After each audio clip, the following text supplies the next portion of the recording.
national correspondent Kayla Gaskins in Washington. The world's attention is on Davos, Switzerland, where President Trump addressed the World Economic Forum as tensions rise with Europe over the U.S.'s designs on Greenland.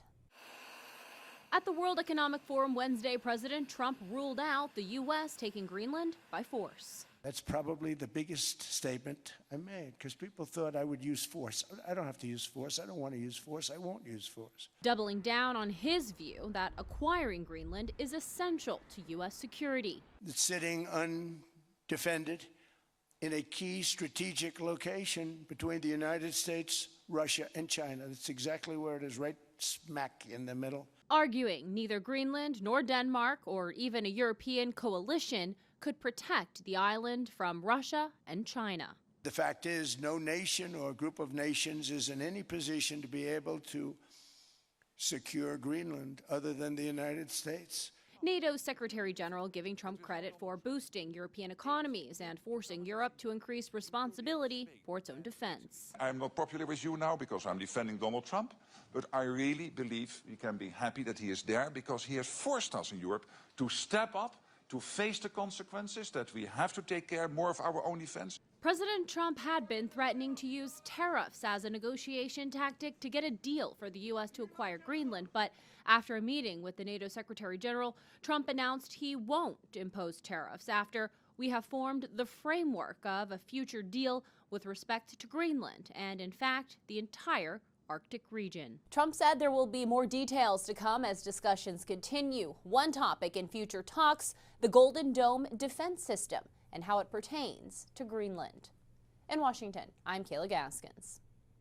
European leaders are firing back after President Trump suggested the U.S. take Greenland by force. But the question of how it would impact NATO remains unanswered. Let's go to Emma Withrow from the Fact Check team and to start, explain how this would all play out, Emma, if the U.S. really does follow through with the idea of taking Greenland by force. So it would land as a direct attack on NATO because Greenland is part of the Kingdom of Denmark, which is a NATO ally, and the U.S. already gets some of what it wants there as far as military access goes through existing defense agreements with Denmark. NATO's Article 5, though, is about collective defense if a member is attacked. But a scenario where the U.S. is the aggressor against Denmark would be pretty unprecedented and also what some would call pretty destabilizing. Well, you already touched on this. An important point, the U.S. and Denmark already have defense agreements, and part of the reason that the U.S. wants Greenland is because of military positioning as well as security. Right. What would the U.S. gain that we already don't have? So even though the U.S. already gets major military access, it doesn't fully control the land, the laws, or the resources. So if the U.S. took it over, it would gain total decision-making power to build and operate freely, plus tighter controls over the Arctic strategy and these critical minerals that are found in Greenland. And one of the arguments in favor of this is that the U.S. is the fact that they already rely heavily on us for defense. Yes, yeah, absolutely. I mean, if Greenland were attacked, NATO would treat it like an attack on Denmark, so the U.S. would have to respond and help defend it. And we already have a major military installation there, which kind of puts the U.S. as one of the lead defenders.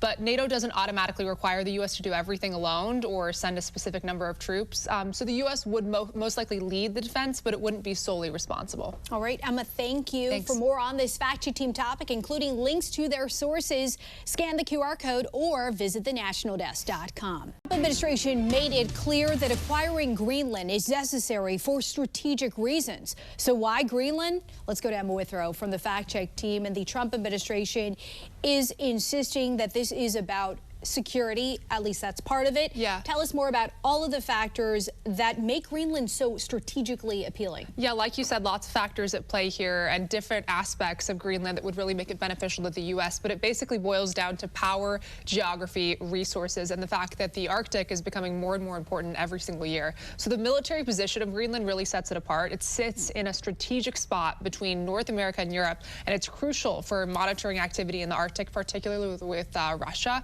Shipping lanes are also starting to open up as the ice melts, which could really reshape trade and naval strategy. So control over Greenland equals leverage over key parts of the Arctic corridor and kind of an upper hand over Russia and China. Leverage, resources, as you touched on, and something that we've discussed recently, rare earths. Break down how that factors into the equation. Yeah, specifically for materials that are important for defense tech and supply chains, which would really eliminate our dependence on rivals for these types of things, rivals like China. Now, according according to the Center for Strategic and International Studies, Greenland ranks 8th in the world for rare earth reserves with 1.5 million tons, and is also home to 2 really rare earth deposits that are among the largest in the world.